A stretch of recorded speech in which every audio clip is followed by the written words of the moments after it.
था जब सुबह मैं जब पहुंची हूँ वहाँ पे, जब प्रशासन आई थी वहाँ का। थर्ड नंबर वाला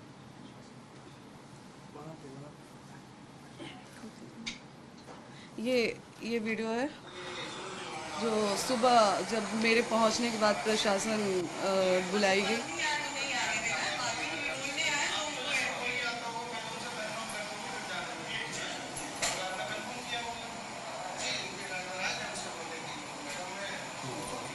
तो वहाँ भी प्रशासन बुला के मेरे साथ बदतमीजी किया गया वहाँ पे भी। और पवन जी बोल रहे हैं कि जब मैं रूम में चली गई उसके बाद प्रशासन बुलाई गई, और ऋतिक जी कह रहे हैं कि हम लोगों ने पहले से प्रशासन सुबह से ही वहाँ पे प्रेजेंट थी। तो पहले तो आप इन दोनों लोगों के बात में ही फ़र्क समझ जाइए आप लोग कि दोनों भाई लोग अलग अलग बात कर रहे हैं।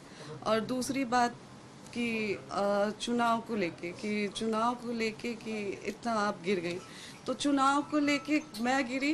मैंने उसके बाद भी एक वो डाला कि पोस्ट डाला कि अगर आप मुझे पत्नी रूप में स्वीकार करते हैं तो मैं आज भी चुनाव लड़ने के लिए मना कर रही हूँ और मैं चुनाव नहीं लड़ूंगी। मैं यहाँ तक भी बोल रही हूँ कि अगर आप मुझे बोलेंगे कि आप अपने परिवार से रिश्ता ख़त्म कर दीजिए, आपके साथ अगर आप मेरे साथ ये भी कंडीशन रखते हैं कि आप अपने परिवार से नहीं मिलेंगी, आप अपने मायके नहीं जाएंगी, तो मैं वो भी करने के लिए तैयार हूँ। चुनाव नहीं लड़ेंगी, मैं वो भी करने के लिए तैयार हूँ, लेकिन शर्ते कि आप मुझे पत्नी के रूप में स्वीकार करिए तब।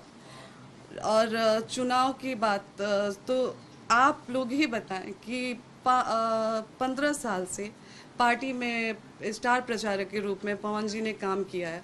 15 साल में उन्होंने अपने लिए टिकट नहीं, वो खुद के लिए टिकट नहीं ले पाए, तो मैं किस मुंह से जाऊंगी उनसे ये कहने कि आप हमें टिकट दिलाइए भाजपा से।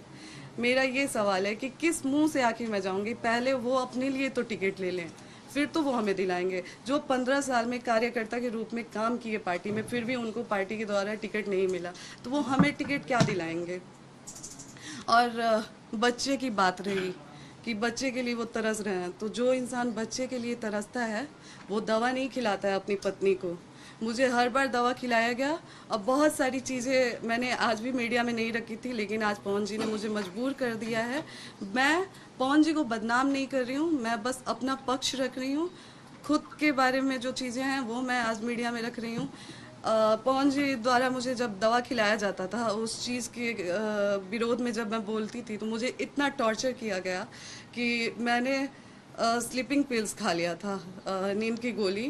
उस समय उनके भैया रानू भैया जी थे, और उनके टीम मेंबर में से दीपक भैया थे, बिक्की जी थे। रात के 2 बजे वो लोग मुझे उठा के हॉस्पिटल ले गए, और वहाँ पे मेरा इलाज हुआ। हॉस्पिटल का नाम मैं आपको दिखाती हूँ। कौन सी दवा देते थे ज्योति जी, बता सकती है क्या? जी वो जो गर्भपात का दवा खिलाते थे मुझे। और अच्छा, आपने कंडीशनल जवाब दिया ज्योति जी, अगर मान लीजिए बीजेपी, जेडीयू, आरजेडी कोई आपको अपनी तरफ से टिकट ऑफर करती है तो क्या आप चुनाव लड़ना चाहेंगे? अगर पवन जी पत्नी के रूप में मुझे स्वीकार करते हैं तो मैंने पहले भी बोला है और अभी भी बोल रही हूँ कि मैं चुनाव नहीं लड़ूंगी। और अगर पवन जी मुझे पत्नी के रूप में स्वीकार ही नहीं करते हैं तो आज मैं भी समाज से पूछना चाहूँगी, क्या मुझे जीने का हक नहीं है? अगर पत्नी के रूप में वो मुझे स्वीकार करते ही नहीं है तो मैं कहाँ जाऊँ? क्या मैं अपने लिए खड़ी नहीं हूँ?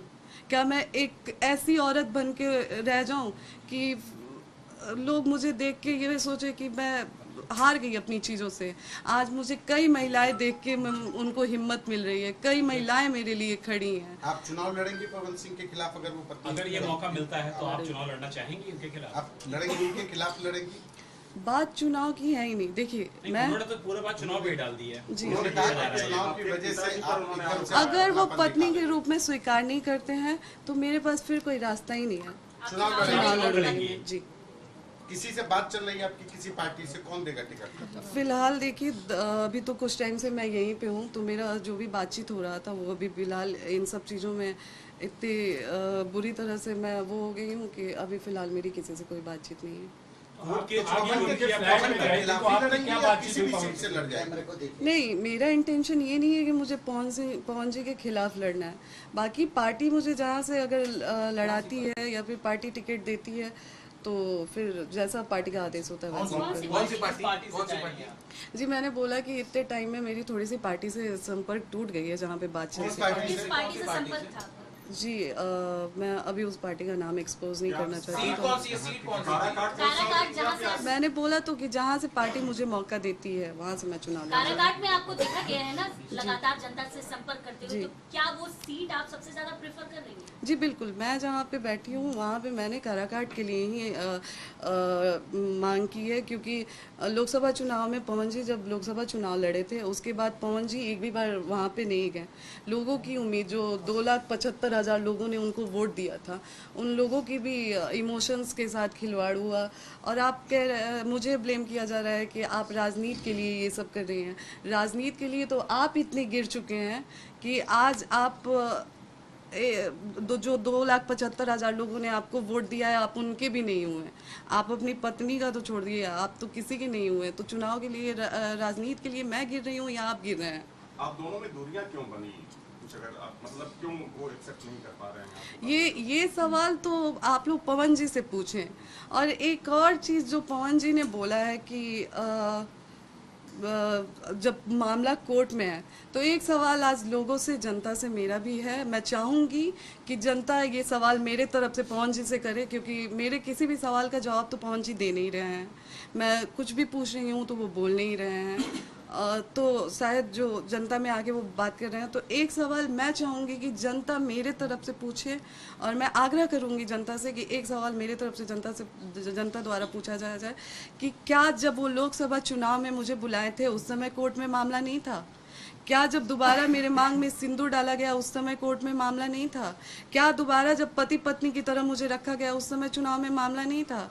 क्या जब लोकसभा चुनाव से पहले पवन जी मुझे अपने फ्लैट पे लेके गए उस समय कोर्ट में मामला नहीं था? क्या जब दोबारा पवन जी चुनाव के बाद मुझे 20 दिन 25 दिन लाके अपने घर में रखे उस समय कोर्ट में मामला नहीं था?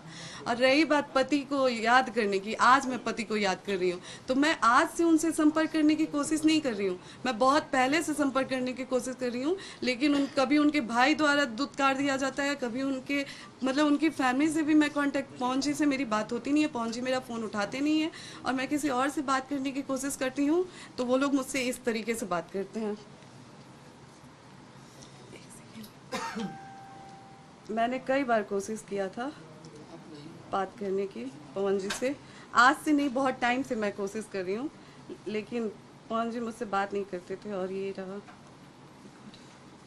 मतलब आप लगातार उनसे संपर्क जी करना चाह रही जी हैं? जी, ये गलत बात है कि मैं चुनाव के टाइम उनसे संपर्क करने की कोशिश कर रही थी।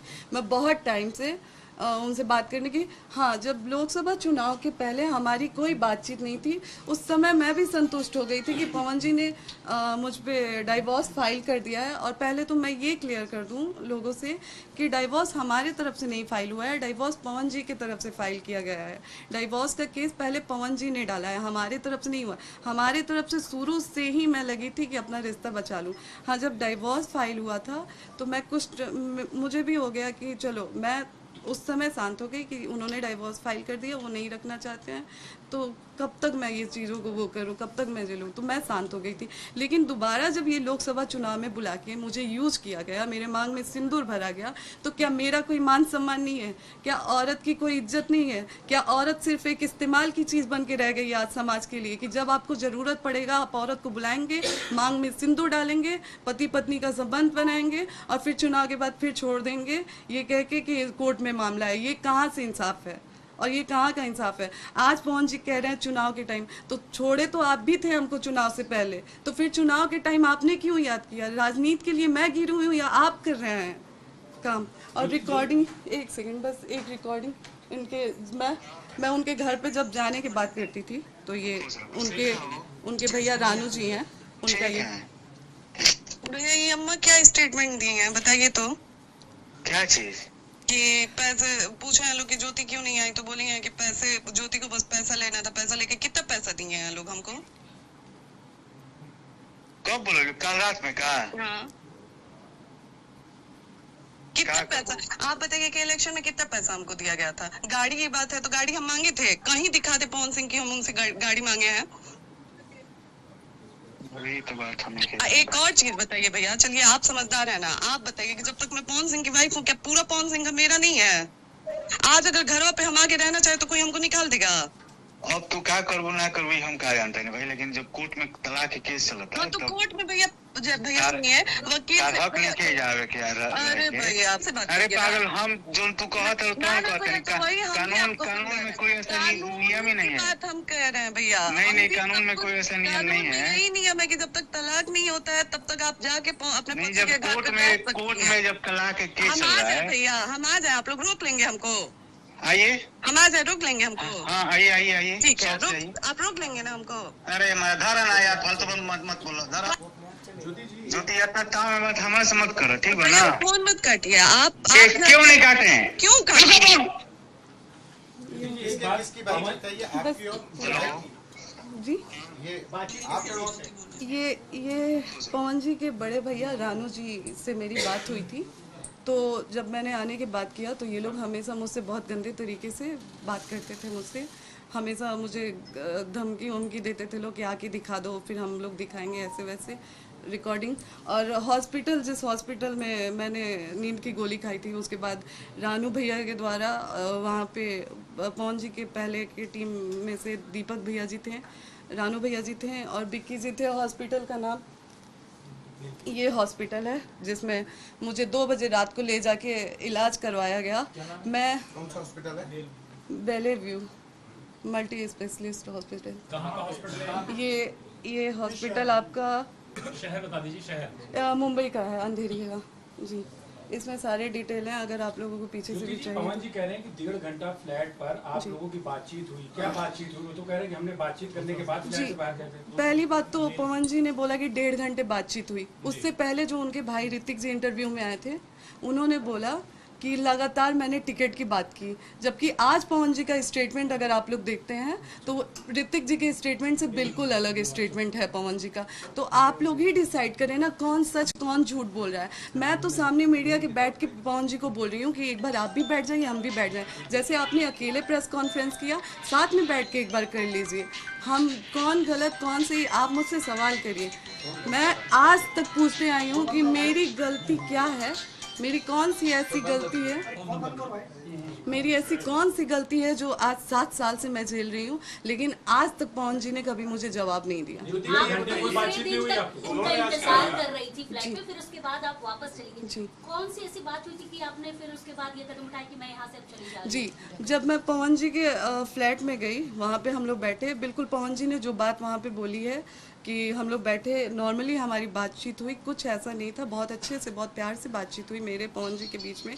उनके भैया गुड्डू भैया बैठे हुए थे, बगल में ऋतिक जी बैठे थे, उनके एक और दोस्त हैं जो प्रोड्यूसर हैं धनंजय भैया जी, वो लोग बैठे थे, सारे लोग बैठे थे, बातचीत हो रही थी ऐसे ही नॉर्मली, जो जैसा कि उन्होंने बोला कि मैंने रट लगाया था कि मैं नहीं जाऊंगी। उनके भैया, जैसे ही मैं बैठती हूँ, उनके भैया द्वारा कहा जाता है कि आप ज्योति जो आप आई हैं बात करिए और फिर यहाँ से जाइए, आप यहाँ पे रुक नहीं सकती हैं। मैंने बोला कि क्यों नहीं रुक सकती हूँ, क्या मेरे पति का घर है, आप लोग कैसे बोल रहे हैं कि मैं नहीं रुक सकती हूँ? तो नहीं आपको रुकने नहीं दिया जाएगा। हम बोले ठीक है भैया, आप मेरा हाथ पकड़ के बाहर निकाल दीजिए।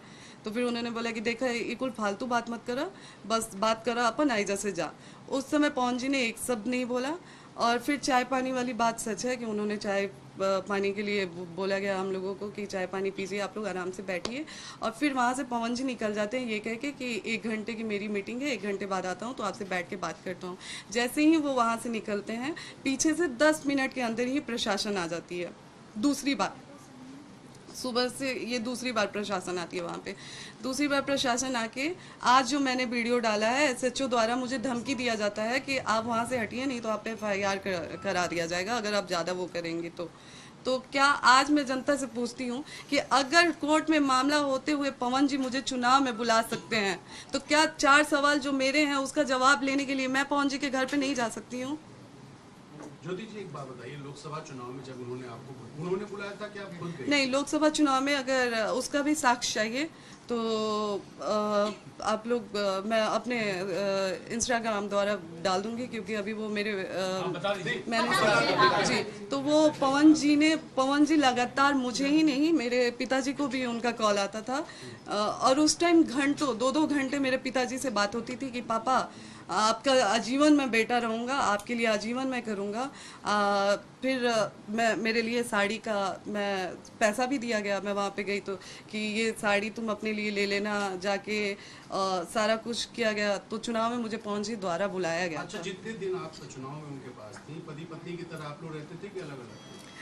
जी, शुरुआत में 4-5 दिन हम लोग पति पत्नी की तरह थे, फिर वहाँ पे ज़्यादा भीड़ होने लगी थी, उनके कमरे में लोग आने जाने लगे थे, तो एक दूसरा रूम खुलवाया गया था जिसमें मैं, वो और उनकी अम्मा और मेरी बहन रहते थे। अच्छा, इनिशियल वजह क्या रही आप लोग के बीच में जो फर्क आया या डिफरेंसेस आए, इनिशियल वजह क्या? सर, वही जवाब आज मैं भी चाह रही हूँ, और वही जवाब के लिए मैं पवन जी से लगातार संपर्क करने की कोशिश कर रही हूँ कि एक वजह हमें भी बता दीजिए कि हमारी गलती कहाँ रही है। कितने समय से आप लोग अलग हैं? जी, हम लोग लगभग डेढ़ से 2 साल साथ में रहे हैं। नहीं, फिर भी कोई वजह आपको जो समझ में आई हो? क्या इनिशियल जैसा कि जी, वो हमारे साथ रहते थे और हमें मतलब जैसे दवा हमेशा खिलाते थे, तो उस चीज़ का भी मैंने विरोध करना चालू किया कि नहीं, ऐसे नहीं होगा, मैं आपकी पत्नी हूँ, कब तक मैं ऐसे ज़बरदस्ती दवा आप खिलाते रहेंगे और मैं खाते रहूँगी, मतलब मेरे शरीर पे भी वो दवा गलत असर कर रही है, ऐसा नहीं, बस उस चीज़ों को लेके।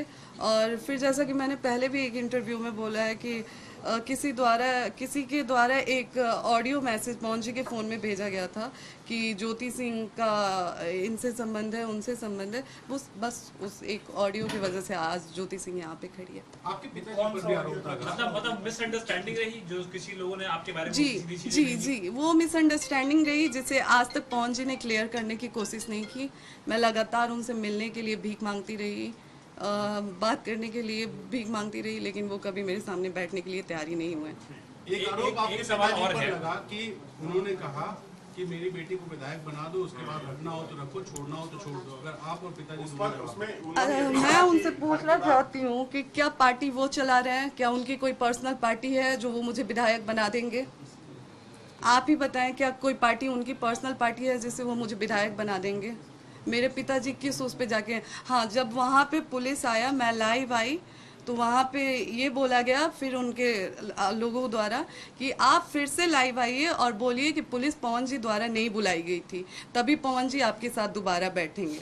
मैंने बोला ये मैं नहीं करूँगी, अगर ये मैं करती हूँ तो सवाल हम पे उठने लगेगा। तो फिर वहाँ से साफ साफ बोला गया कि फिर पवन जी नहीं आएंगे। फिर भी मैं रात भर रुकी वहाँ पे कि पवन जी आएंगे, मैं बात करूँगी, जाऊँगी। मैं बार बार लगातार उनके दोस्त हैं, उनके स्टाफ लोग थे, उन लोगों से पूछती रही कि क्या आप लोग पवन जी आ रहे हैं, क्या आ रहे हैं, लेकिन वो लोग लगातार रट एक ही लगा के रखे थे कि आप पहले लाइव आके बोलिए कि जो पुलिस आई थी, प्रशासन आई थी, वो पवन जी के द्वारा नहीं आई थी, तब आपको पवन जी के पास बैठाया जाएगा, तब आपसे पवन जी बात करेंगे। हम बोले भैया एक बार हमारी फ़ोन से बात करवा दीजिए, हम एक बार वो हमसे ये सारी चीज़ें बोल रहे हैं, तो नहीं, वो फ़ोन पे भी बात करने के लिए तैयार नहीं हो रहे हैं, वो नहीं आएंगे। फिर भी मैं रात भर वहाँ पे रुकी। जब मैं वहाँ पे रात भर रुकी तो उनके स्टाफ द्वारा सुनाया जा रहा था मुझे। पहले तो हम लोग पवन जी के कमरे में थे, मैं और मेरी बहन, तो वहाँ से आके बोला गया कि आप लोग यहाँ से निकल जाइए इस रूम से, क्योंकि यहाँ पे पैसे और ज्वेलरी, सारे गहने वहने रखे गए हैं।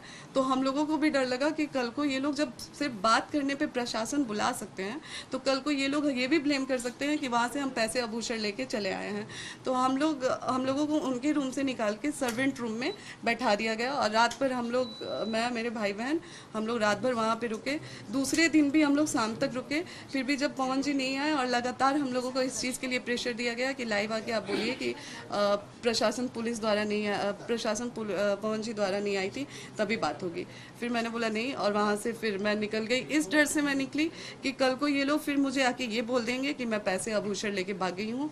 और मैं निकलते वक्त उनके स्टाफ को खड़ा करवा के अपने बैग का पूरा वीडियो भी मैंने उनके सामने बनाया कि भैया आप लोग खड़े हो जाइए, मैं अपना बैग चेक करवा दे रही हूँ, मैं यहाँ से कुछ लेके नहीं जा रही हूँ, कल को आप लोग मेरे पे उंगली नहीं उठाएंगे। ज्योति जी, एक बात तो आपने कह दी कि कोई ऑडियो मैसेज आया जिसकी वजह से आप लोग की बात आई।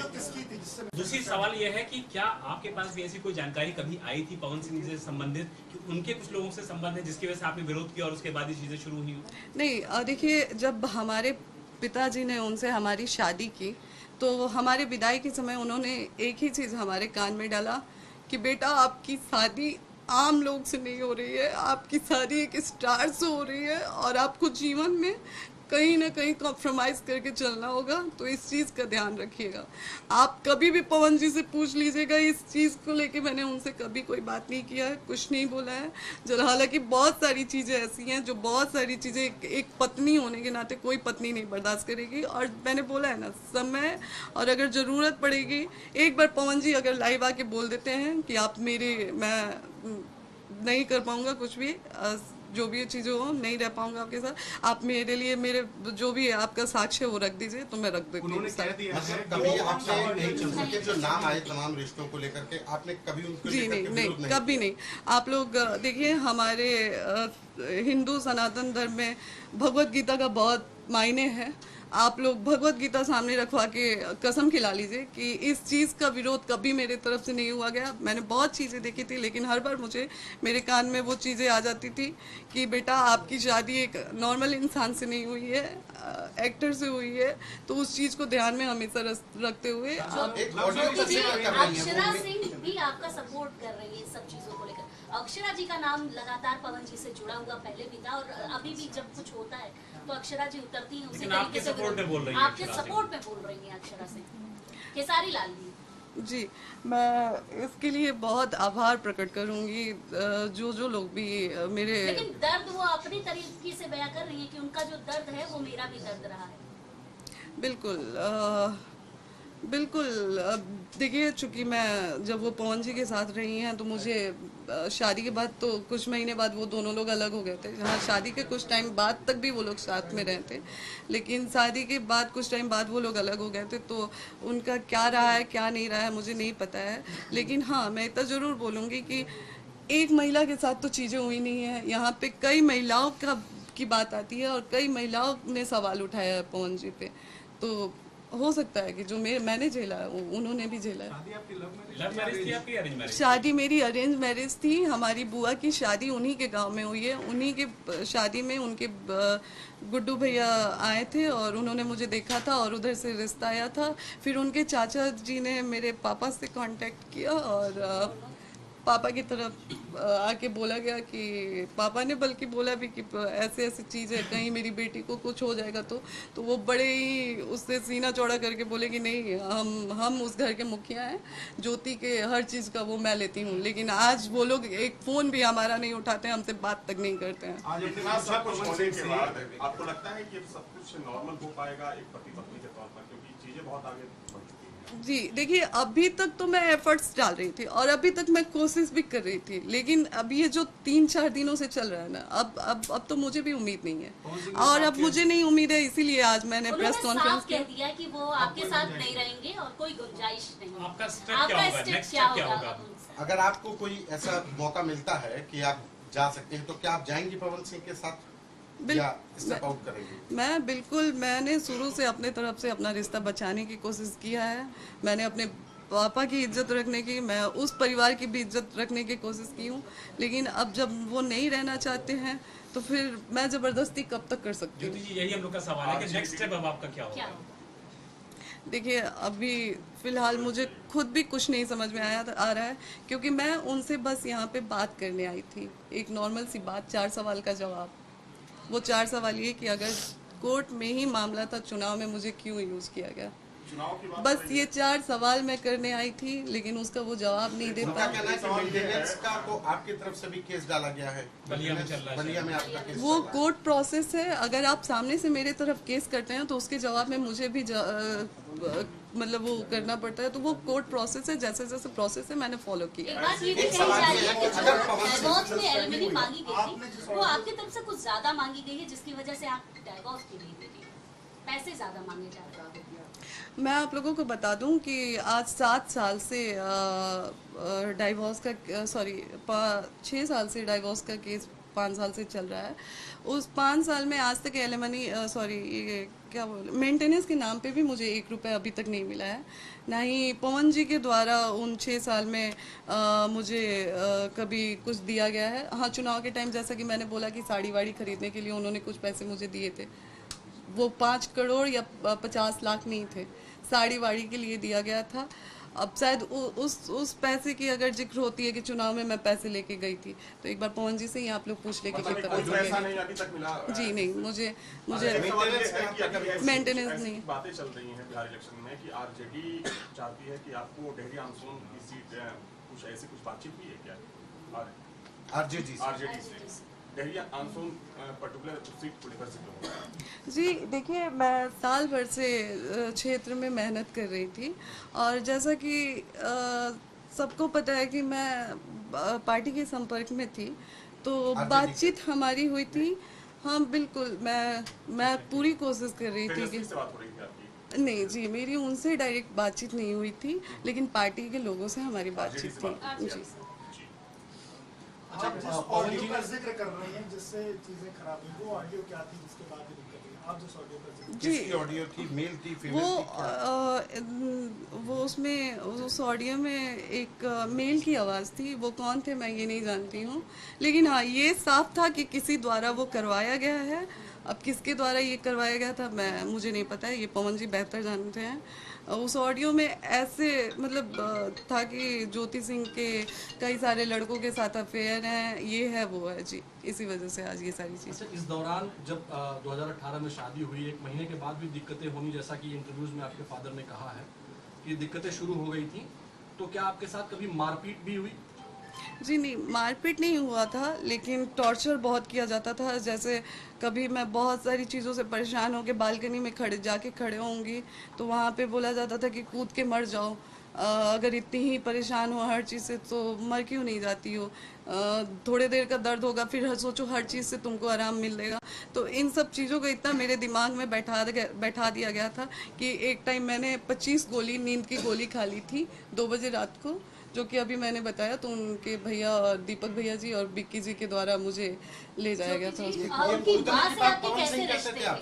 कूदने की बात की, कूद के मर क्यों नहीं जाती है? पवन सिंह कहते हैं। जी जी। उनकी माँ से कैसे रिश्ते आपके थे, क्योंकि उनकी माँ सबसे ज्यादा अपने बेटे को मानती है और बेटा भी उसी तरीके से अपनी माँ को मानता है? जी, पहले भी हमने इंटरव्यू में बोला था कि जब तक हम वहाँ पे थे उनकी माँ से मेरा बहुत अच्छा था। अम्मा बहुत ख्याल रखती थी मेरा, बहुत प्यार से रखती थी मुझे, तो उनके लिए आज भी मेरे मन में कोई शिकायत नहीं है, क्योंकि वो एक बेटी की तरह मुझे प्यार दी है जब मैं अपने ससुराल में थी। तो नहीं, अभी के टाइम में उनके फ़ोन में मेरा नंबर क्या कभी उन्होंने आपसे बातचीत में कहा हो कि ये सारी जो चीज़ें चल रही है ये ना हो, तुम वापस आ जाओ? नहीं ऐसा कुछ? पवन सिंह चुनाव लड़ेंगे और आपको टिकट नहीं मिलता है, तो क्या आप उनके क्षेत्र में जाकर के आरजेडी के लिए प्रचार करेंगे जहाँ से चुनाव लड़ेंगे? अगर पार्टी बोलती है तो? पार्टी बोलती है तो देखिए, अभी ऐसा कुछ मैंने नहीं सोचा है। वो अगर आने वाले समय में मैं डिसाइड करूंगी कि क्या कैसे क्या होना है, तो वो आने वाले समय में। आप चाहती हैं कि पवन सिंह विधायक हो जाए, टिकट मिले उनको विधायक हो जाए? जी बिल्कुल, मैं तो आए दिन उनको फेवर करती थी, आए दिन मेरी वीडियो में मैंने बोला है कि अभी चाहती हैं कि वो विधायक हो जाए, माननीय हो जाए। लेकिन अगर मान लीजिए आपको एक्सेप्ट नहीं करते हैं तो भी आप चाहेंगे कि वो विधायक बन जाए? मैं देखिए, अगर वो मुझे एक्सेप्ट नहीं करते हैं तो फिर मैं उनसे मतलब ही नहीं रखूंगी। वो अपने जीवन में क्या कर रहे हैं क्या नहीं कर रहे हैं, वो कुछ भी कर रहे हैं, मुझे मतलब नहीं होगा। ना मैं उनको सपोर्ट करूंगी और ना ही मैं उनके बारे में बोलूंगी। जी 2-4 नामों का जिक्र आपने लाइव वीडियो में लिया है, धनंजय सिंह, सुधीर सिंह, उसके अलावा करणी सेना का भी जिक्र कहीं ना कहीं आपकी चीजों में आया है। ये लोग आपके साथ किस तरीके से सपोर्ट में, क्या इनसे बातचीत हुई है? क्योंकि धनंजय सिंह और पवन जी का रिश्ता माना जाता है कि बहुत अच्छा है। देखिए, अभी तक तो कोई बातचीत नहीं हुई है मेरी। बस मैंने रिक्वेस्ट किया था कि मैं भी समाज की बेटी हूँ और मुझे भी मेरा अधिकार मिलना चाहिए। मैं बस आज एक समाज से ये पूछना चाहती हूँ कि क्या आज महिला सिर्फ यूज होने के लिए रह गई है? क्या सिर्फ महिलाओं को लाइए, इस्तेमाल करिए और फिर छोड़ दिया जाए? क्या महिलाओं के भावनाओं की कोई कदर नहीं है? मुझे बस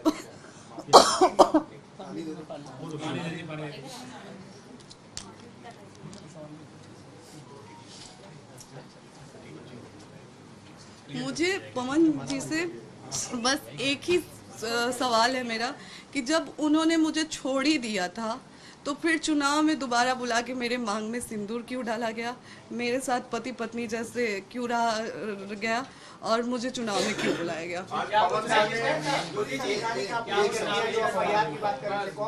जी जी, उनका नाम उपेंद्र सिंह था ना शायद, उनका नाम उपेंद्र सिंह था, जो मुझे धमकी दे रहे थे कि वो मुझे धमकी दे रहे थे। आज मैंने इंस्टाग्राम पे वो वीडियो भी डाला है, उनके द्वारा मुझे धमकी दिया जा रहा था कि अगर आप नहीं आती हैं तो आप पे FIR कर दिया जाएगा।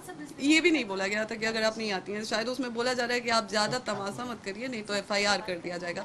तो मैं पूछती हूँ कि पवन जी, कोर्ट में मामला होते हुए पवन जी अगर मुझे अपने चुनाव प्रचार के लिए बुला सकते हैं तो क्या 4 सवाल के जवाब पाने के लिए मैं अपने पति के घर नहीं जा सकती हूँ? क्या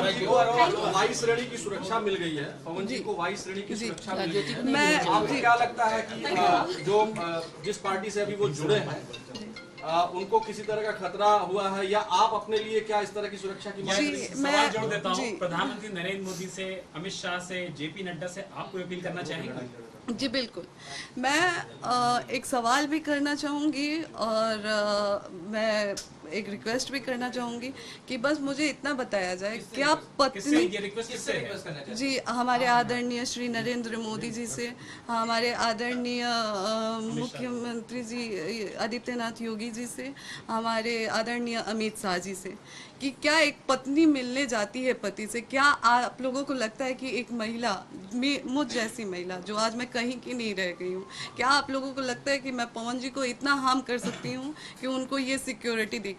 तो आज जो खुलेआम उनके ही यूपी में ही हमें SHO द्वारा जो धमकी दी गई FIR की और ऐसे हमारे साथ बिहेव किया गया, क्या हमारी सुरक्षा का क्या है? जो पवन जी के फैन द्वारा आए दिन मुझे धमकी मिलता रहता है, तो फिर हमारी सुरक्षा का क्या है?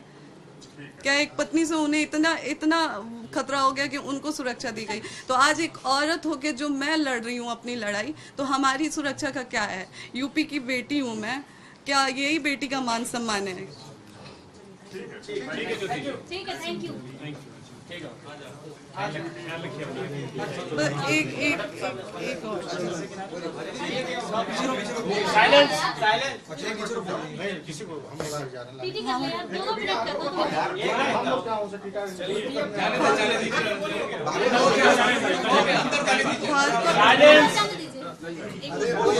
हमारे आदरणीय श्री नरेंद्र मोदी जी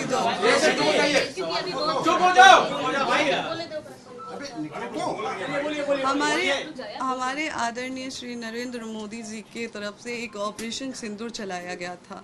क्या मैं समाज की बेटी नहीं हूँ? मेरे सिंदूर का क्या है? क्या मेरा सिंदूर मायने नहीं रखता है? तो मैं आज आदरणीय श्री नरेंद्र मोदी जी से सवाल करती हूँ कि मेरे सिंदूर का क्या है, मेरे मान सम्मान का क्या है?